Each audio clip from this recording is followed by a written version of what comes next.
Con su permiso, señor presidente, secretario, canciller, compañera y compañeros.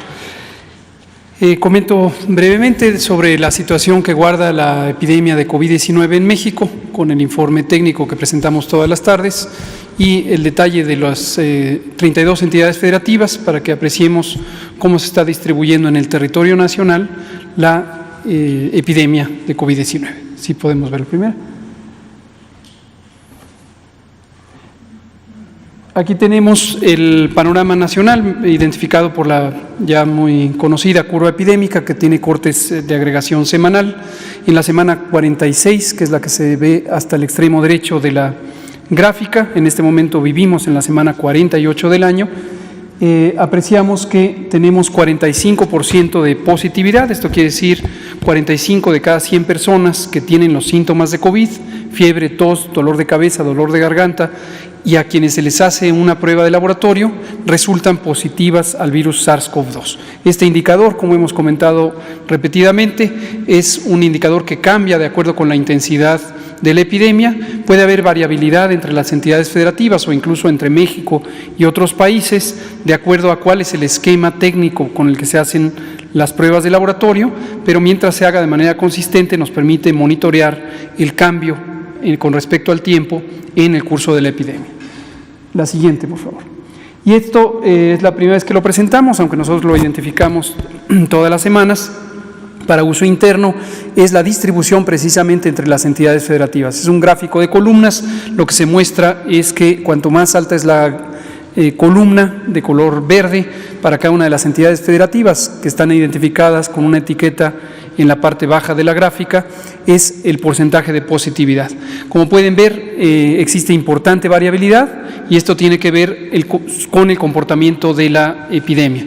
En algunas entidades federativas, como Oaxaca, que aparece como la segunda de derecha a izquierda en la gráfica, es interesante observar que tiene que ver con el comportamiento de los brotes. Cuando se estudian los brotes epidémicos se encuentra la confluencia de varios casos y estos casos desde luego están relacionados unos con otros. La probabilidad de encontrar positividad, es decir, verificar que existe el virus SARS-CoV-2 es mayor que si se estudian personas en forma aislada. En Oaxaca, por sus características territoriales, el gobierno del estado ha tenido una muy buena actividad de identificación de brotes, lo que permite una contención más temprana, pero la consecuencia es que se encuentra un porcentaje de positividad más alto. Por eso insistimos en que esto es de carácter informativo, pero no debe sobreinterpretarse como que necesariamente entre mayor positividad existe una mayor intensidad epidémica. Nosotros, de uso interno, técnico, vamos analizando los distintos factores que determinan que haya mayor o menor positividad y podemos interpretar en su contexto adecuado cada una de las positividades que ocurren en los estados.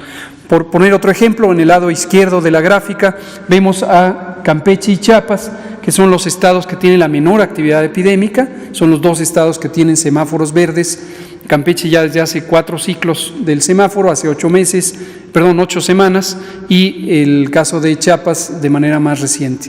En estos dos casos sí se refleja cómo ha ido variando la positividad, se reduce conforme se ha ido reduciendo la epidemia. Un caso más, la Ciudad de México tiene el programa de detección, protección y resguardo, es un programa de extensión comunitaria, fue el primero que se estableció en forma generalizada en el país y en esto ha permitido que se reduzca el porcentaje de positividad, pero en buena medida tiene que ver también con que se hace una mayor cantidad de pruebas en el territorio de la demarcación.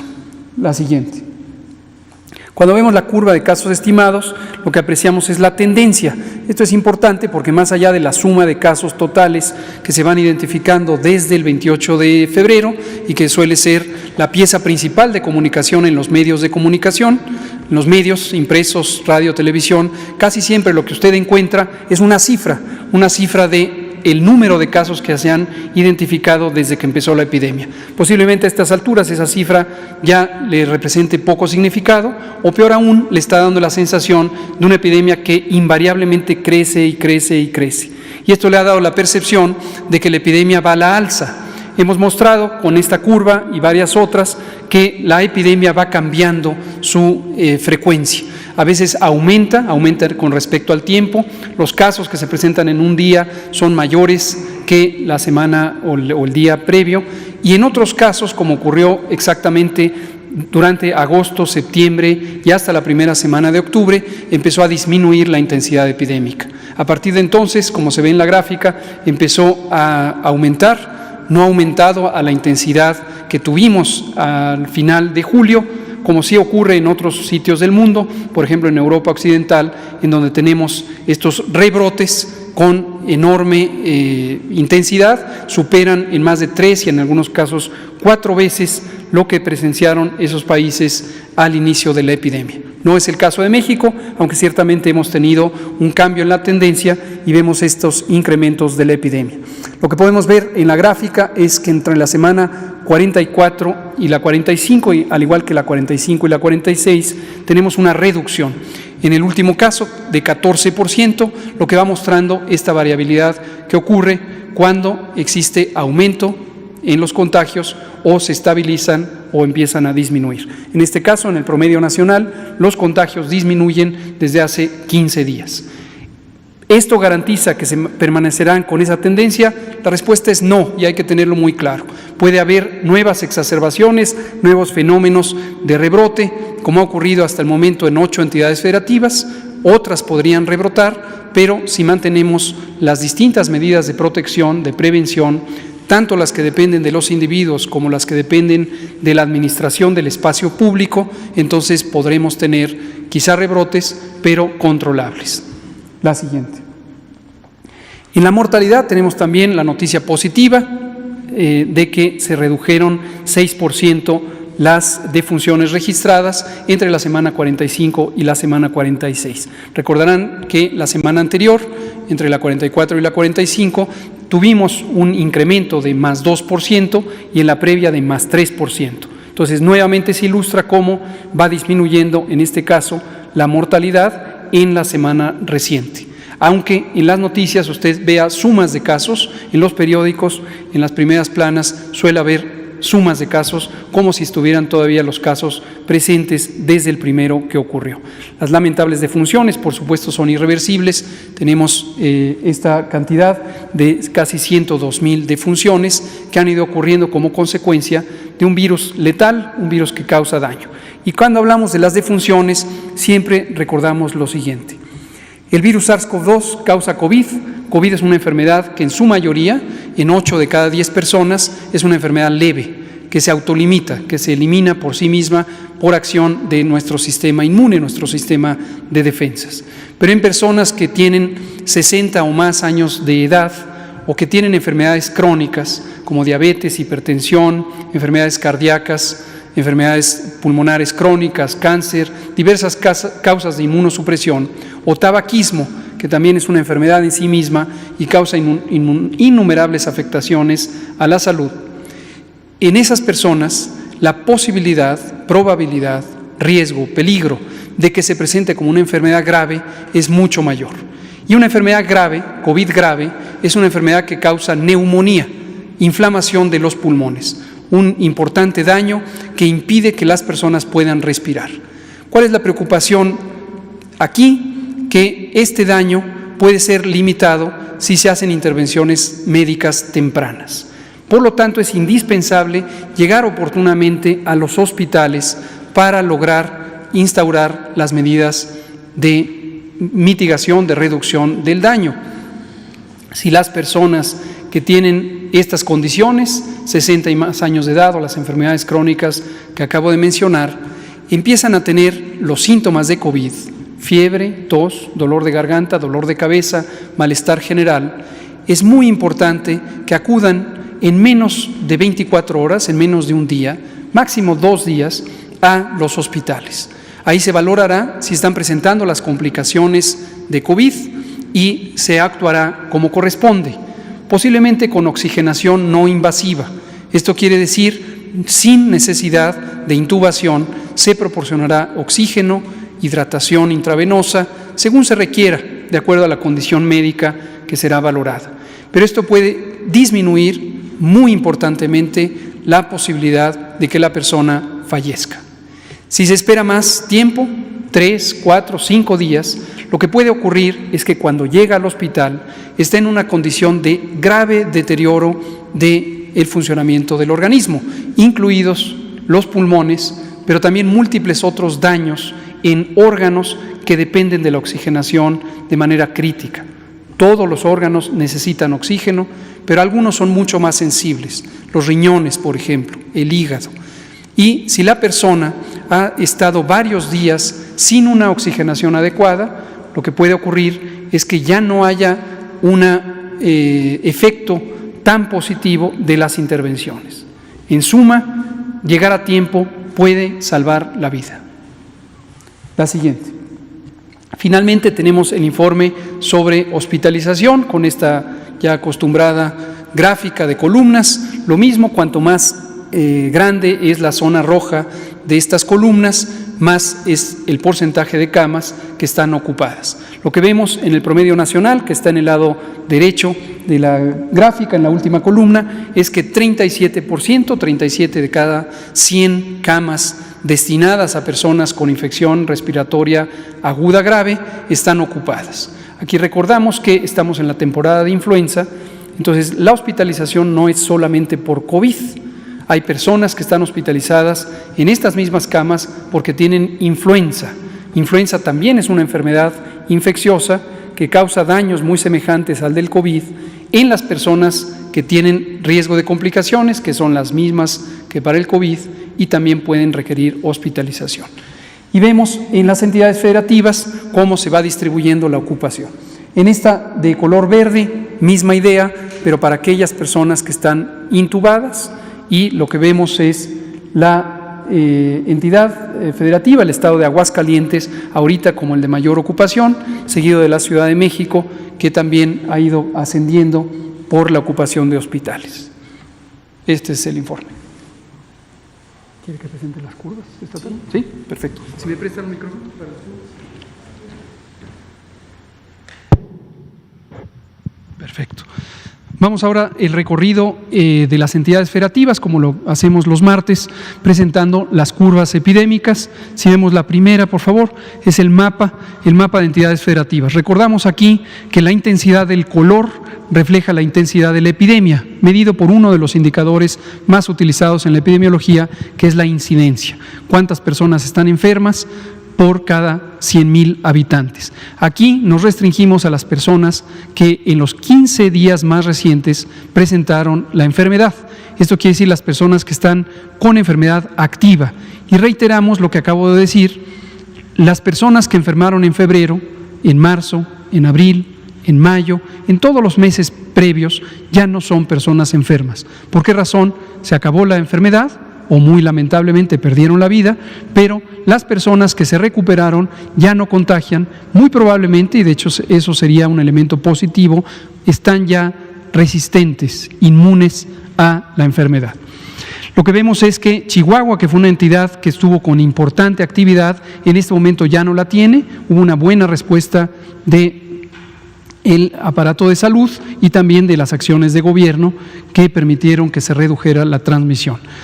Durango, Zacatecas, también Querétaro, también Aguascalientes y la Ciudad de México son, igual que Baja California Sur, son las que tienen también importante actividad epidémica. La siguiente.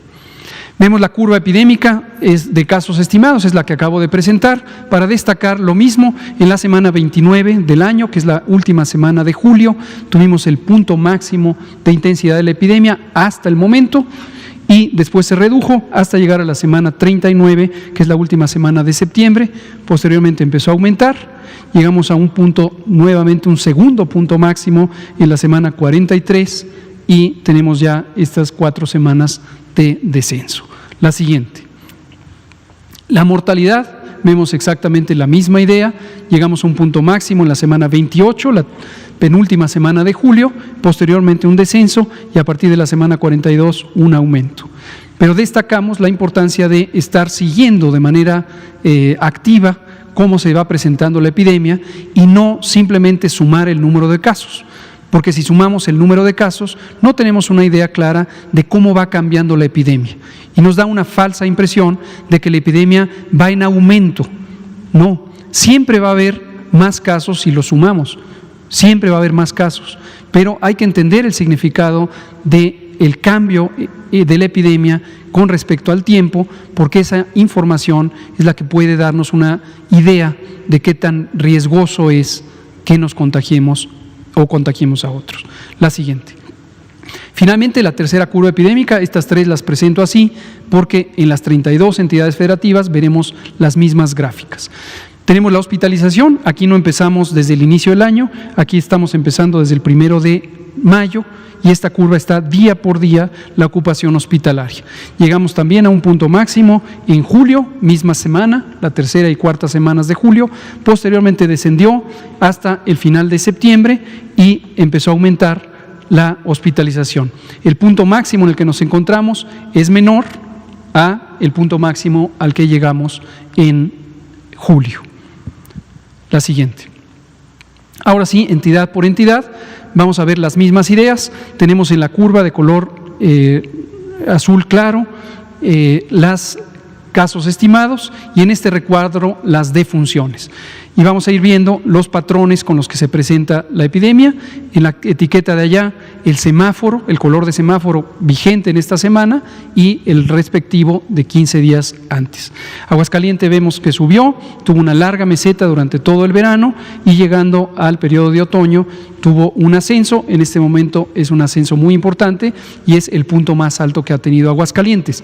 Definitivamente Aguascalientes está con una epidemia muy activa. Las defunciones también han tenido un incremento sostenido con importantes variaciones, pero siguen a la alza. Es importantísimo que Aguascalientes tome acciones administrativas para regular la movilidad en el espacio público que corresponden con un semáforo naranja. Hay espacios que no deben estar abiertos porque están contribuyendo mucho a los contagios. Hay que hacer mucha promoción de la salud al interior del Estado para familiarizar a las personas con las medidas de precaución individual. La siguiente.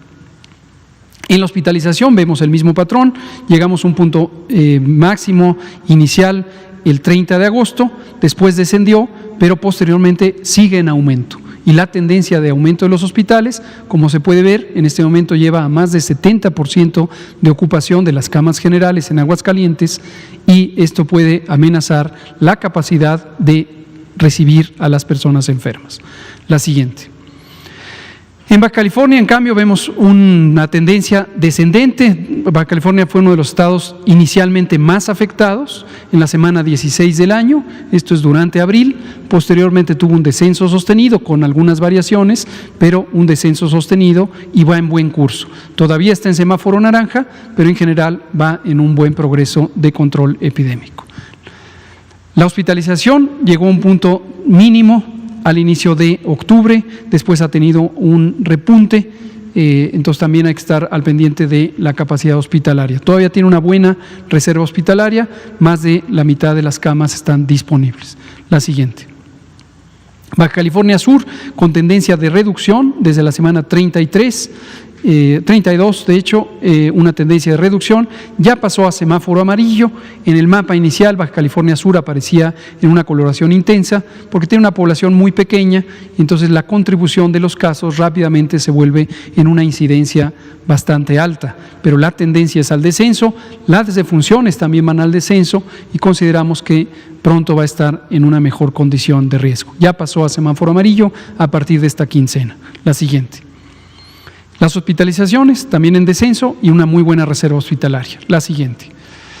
Campeche es el estado que lleva el avance más importante en el control epidémico, fue el primer estado en pasar a amarillo, el primer estado en pasar a verde, tiene ya 4 ciclos del semáforo en color verde durante las 8 semanas recientes y tiene mínima actividad epidémica, se mantiene en verde, las defunciones también van en verde y si vemos en la siguiente diapositiva las hospitalizaciones de Campeche también son mínimas, 2% de ocupación de las camas destinadas a infección respiratoria. La siguiente. Chiapas es semejante, tuvo un súbito descenso a partir de la semana 27, pero posteriormente se mantuvo ese descenso de manera consistente, llegó a semáforo verde para esta nueva quincena, es el segundo estado que tiene semáforo verde, y las defunciones también a la baja. La siguiente, la hospitalización es mínima, 3 y 0 de ocupación en las camas específicas para este padecimiento. La siguiente.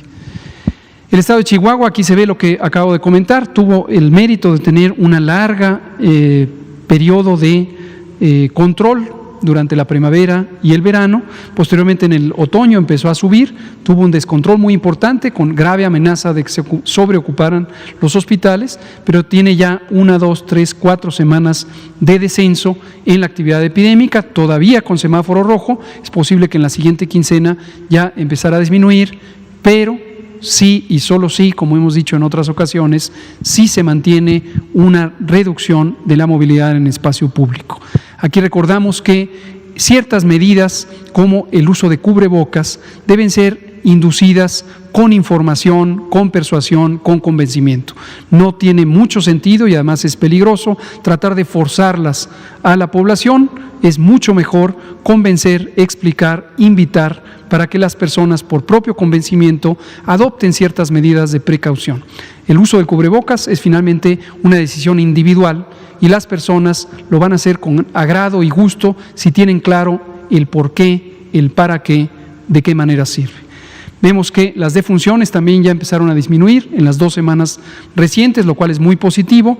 En la siguiente vemos que la hospitalización en Chihuahua también va en franco descenso en los últimos 15 días. La siguiente. El caso de la Ciudad de México es complejo, igual que lo mencionaré para Jalisco y para Nuevo León.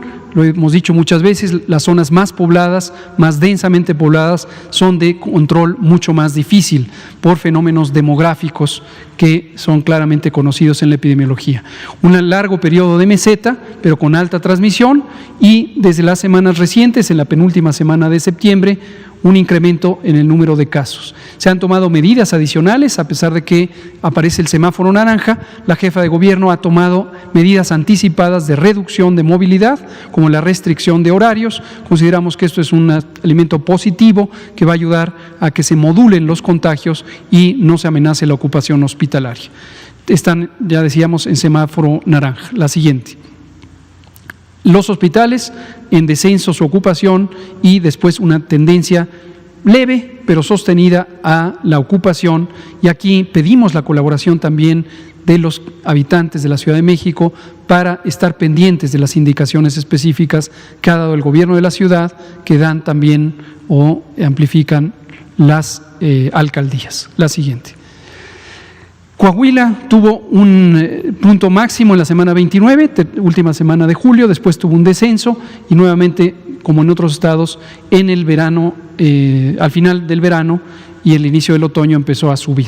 Posteriormente lleva descenso, está en semáforo naranja, las defunciones también ya empezaron a disminuir. La siguiente, la ocupación hospitalaria todavía va en una fase de ascenso y es importante que en Coahuila también se haga una mayor promoción de la salud para involucrar el cambio de comportamientos de las personas. La siguiente.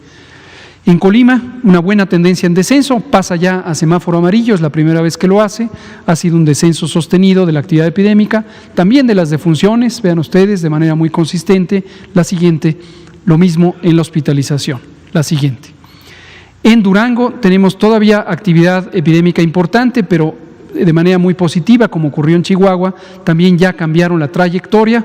Cambiar la trayectoria, para que a todo el mundo le quede claro, es cuando de estar en ascenso, ahora empieza a estar en descenso. Está disminuyendo la actividad epidémica.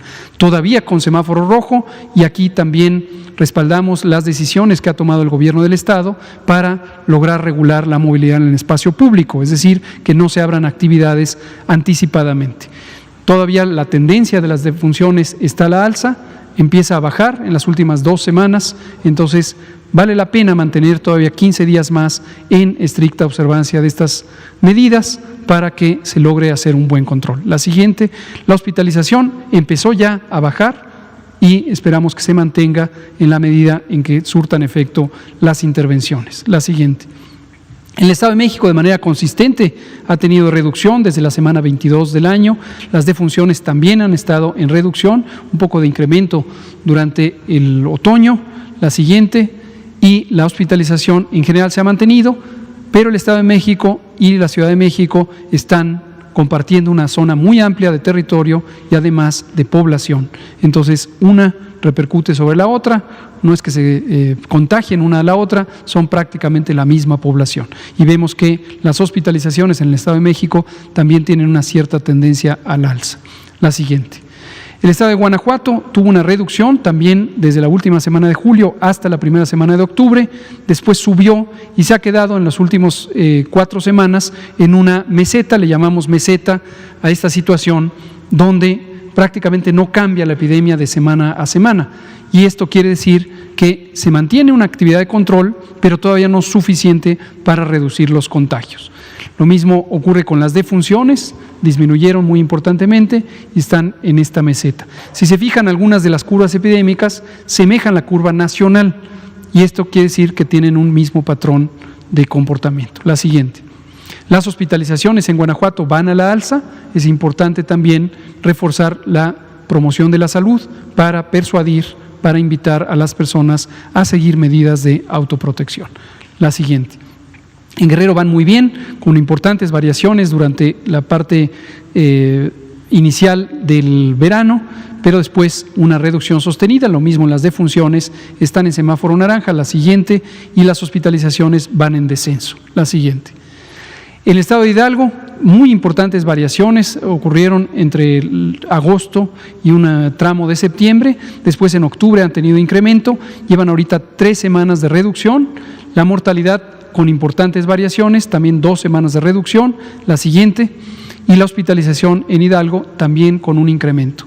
Importante también reducir la movilidad en el espacio público, recordar que la megalópolis es más allá que la metrópolis, involucra 7 entidades federativas, una de ellas es Hidalgo y existe una muy importante movilidad entre las entidades federativas, lo que también contribuye a que se mantenga la transmisión en zonas amplias, densamente pobladas. La siguiente. El estado de Jalisco, ya lo habíamos dicho respecto a la Ciudad de México, es también ilustrativo aquí, tiene una larga meseta, vean ustedes, con importantes variaciones, pero en general este sostenimiento de la transmisión hasta la semana 40, después desde la semana 42 tenemos reducción, aún está en semáforo naranja, empiezan a reducirse las defunciones, la siguiente, y las hospitalizaciones están estables, no suben ni bajan. Las zonas densamente pobladas o con gran población, Ciudad de México, Guadalajara, Monterrey y sus zonas conurbadas, debemos tener un especial cuidado de no invitar a gran movilización de las personas. Hay actividades del espacio público en donde pueden concurrir demasiadas personas y volverse un punto explosivo de transmisión. Hay que tener especial cuidado con esto. La siguiente. Michoacán va en buen curso, desde la semana 36 tiene descenso, es su segundo semáforo amarillo y tenemos también ya una reducción muy clara de las defunciones. La siguiente, la hospitalización en Michoacán también en descenso, van por buen camino. Morelos va lento en la reducción de los contagios, pero se ha mantenido con una tendencia a la baja. Lo mismo las defunciones, lleva ya 3 semáforos amarillos. La siguiente, la hospitalización con subidas y bajadas, en este momento estancada, pero por lo menos no está en incremento. La siguiente. Nayarit, muy bien, una reducción sostenida, 4º semáforo amarillo, va en reducción las defunciones y la hospitalización, la siguiente, también en reducción. La siguiente. Nuevo León, misma idea, insisto en ello porque las 3 zonas conurbadas, las 3 metrópolis más grandes, Ciudad de México, Guadalajara, Monterrey, deben tener especial cuidado. Vean ustedes el mismo fenómeno, un estancamiento en el curso de la epidemia y de hecho desde el inicio del otoño con una tendencia a la alza. Es apenas una semana en la que se redujo, pero todavía no podemos garantizar que esa vaya a ser la tendencia sostenida por más semanas. Cuidado en Monterrey, zona conurbada, de no abrir anticipadamente espacios públicos de alta afluencia de personas. La siguiente. Tendencia de hospitalización en Monterrey, en Nuevo León, a la alza. La siguiente. Oaxaca, con importantes variaciones, esto es debido a lo que ya comentábamos, una importante dispersión geográfica, el comportamiento de la epidemia en Oaxaca ha sido más identificado a partir de brotes en zonas dispersas, más que una transmisión sostenida en una sola zona. y tenemos una reducción sostenida. Tenemos ya 3 semáforos en amarillo, una reducción también de las defunciones, la siguiente, y una reducción en la hospitalización en Oaxaca, la siguiente. El estado de Puebla, con una reducción también muy sostenida desde la semana 25 del año, lleva ya 4 semáforos amarillos, reducción de las defunciones, la siguiente, y la hospitalización empezó a subir, pero en general se había mantenido en descenso, la siguiente. El estado de Querétaro es notorio por esta persistente incremento, tuvo un incremento, después una meseta, un incremento también durante todo el verano y ahora durante el otoño en ascenso. Primera semana que reduce, pero al igual que lo dijimos para Jalisco, no hay ninguna certidumbre de que se mantenga en reducción. Hay que hacer mayor esfuerzo en Querétaro por involucrar a las personas en las medidas de prevención y también por sostener con la colaboración de quienes administran los espacios públicos, incluyendo los que son de propiedad privada pero de uso público, que haya mayor reducción. Las actividades en un estado mayormente industrial, en su economía, pueden también regularse por el uso correcto de los lineamientos que ha puesto el Instituto Mexicano del Seguro Social y que elaboramos en el grupo de Nueva Normalidad conjuntamente con las Secretarías del Trabajo y de Economía. Muy importante la observancia de esto, involucrar también al segmento privado de la sociedad para que coopere en la correcta aplicación de las medidas de seguridad sanitaria en los puestos de trabajo. La siguiente, la hospitalización en Querétaro con tendencia a la alta, todavía con importante reserva, 60%, pero este incremento rápido puede llevar a saturación de los hospitales. La siguiente. Quintana Roo, en cambio, muy bien, va disminuyendo. Ya habíamos destacado en varias ocasiones la gran habilidad que tuvo el gobierno de Quintana Roo para que en una economía que depende mayormente del turismo, actividad que obviamente está sujeta a una importante movilización de personas y confluencia de personas y por lo tanto riesgo de transmisión, a pesar de ello logró un muy buen control epidémico de manera muy sostenida. Próximamente el Estado de Quintana Roo estará comentando públicamente sobre algunos planes de colaboración con el sector privado, también precisamente para sostener este control epidémico sin mermar la economía. La siguiente. Reducción en la ocupación hospitalaria. Y podría ser que Quintana Roo sea uno de los estados que próximamente empieza a tener semáforos verdes. La siguiente. Vemos a San Luis Potosí, también tuvo un cambio súbito en la semana 30 del año, empezó a descender, un poco de incremento rumbo al otoño, nuevamente ahora ya ha entrado en fase de control y tiene 3 semanas en donde hay una reducción continua. Todavía no de la mortalidad, que sigue en aumento, generalmente hay un desfase de 15 a 20 días porque las personas hospitalizadas duran ese tiempo prolongado en hospitalización y desafortunadamente algunas fallecen a pesar de los tratamientos hospitalarios. La siguiente, la ocupación hospitalaria en San Luis, tendencia a la alza ya desde el mes de septiembre, pero se empieza a estabilizar en los últimos 15 días. La siguiente. Sinaloa, un estado que tiene el mayor trecho de reducción de la epidemia y que lo ha hecho muy bien, las defunciones a la baja, pasa ya a semáforo amarillo, es la primera vez que lo logra a pesar de que tiene una tendencia de reducción muy importante. La siguiente, también la ocupación hospitalaria con una reserva del 75%. La siguiente, Sonora, una reducción también sostenida, fue más lenta a partir de la semana 38, que es la segunda semana de septiembre, posiblemente empezará a disminuir, pero todavía está en semáforo naranja. La ocupación hospitalaria en Sonora empezó a tener un repunte en la última semana más reciente. La siguiente. Tabasco va muy bien, también tiene un pequeño repunte en las últimas 2 semanas, la semana 44 a la 45 y la 45 a la 46, está en semáforo amarillo y ya lleva 3 ciclos de semáforo amarillo, se ha reducido la mortalidad. La siguiente, y la ocupación hospitalaria también en descenso. Nos preguntaban hace varias semanas cuáles podrían ser las implicaciones de las inundaciones y el riesgo epidémico. Ciertamente podría ser que algunos de los contagios se precipiten al momento en que las personas evidentemente tuvieron que priorizar la salida de sus casas que estaban inundadas. Pero destacamos que el Estado de Tabasco ha tomado medidas anticipadas para mantener la capacidad hospitalaria y también para hacer identificación de contactos y de contagios en la comunidad. aunque esto representa un reto muy importante en las zonas que permanecen todavía inundadas. La siguiente. Tamaulipas en muy buen descenso también desde la semana 29, última semana de julio, 4 semáforos en amarillo y la reducción de la mortalidad, lo mismo que la siguiente, la hospitalización que tuvo una de esas reducción muy importante, está en estancamiento o en estabilidad desde hace ya un mes y medio, pero en general con una buena reserva hospitalaria. La siguiente. Casi para terminar tenemos a Tlaxcala, que tuvo un patrón muy semejante a algunos otros estados, con reducción y un repunte en el otoño, pero un repunte todavía muy bien controlado. La siguiente, y con reducción de la ocupación hospitalaria. La siguiente. Veracruz, un descenso sostenido, descenso en la mortalidad, tercer semáforo en amarillo. La siguiente, y una reducción de la hospitalización que se mantiene hasta el momento. La siguiente. Yucatán, el penúltimo, en orden alfabético, también una reducción sostenida, pasa ya a naranja, de naranja a amarillo, primera vez que lo logra y ha mantenido un buen control de la epidemia. La siguiente, la ocupación hospitalaria, también durante septiembre, octubre y noviembre se ha mantenido sin reducciones, pero había logrado una muy buena reducción, tiene todavía una excelente reserva hospitalaria, en la medida en que no repunten los contagios, tiene unas buenas posibilidades de mantenerse así durante el invierno.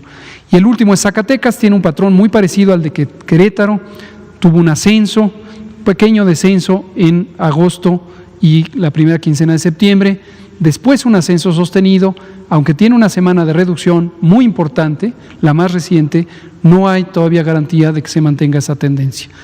Es importante en Zacatecas también aumentar el involucramiento de la población y observar que se cumplan las restricciones necesarias de movilidad en el espacio público. La siguiente, veamos la ocupación hospitalaria a la alza. Cuando hay una ocupación hospitalaria tan rápidamente al alza, es imperativo tener un mejor control de la epidemia, persuadiendo a la gente, involucrándola, que sigan las distintas medidas de control sanitario, tanto personales como sociales. Muchas veces, y con esto termino, la actividad en el espacio público no es solamente espacios literalmente públicos, puede involucrar espacios privados donde se realizan fiestas, bodas, bautizos, 15 años. Hay que persuadir a los gobiernos municipales para que colaboren en la regulación de estas actividades y a las personas en general a saber que hay momentos en donde esto se puede hacer con cierta tranquilidad, pero hay momentos en donde la actividad epidémica es importante, en donde hay que esperar. Y si hay que posponer esas fiestas, aunque sean festividades programadas, es mejor hacerlo para evitar contagiar o ser contagiados. Esto es todo, presidente.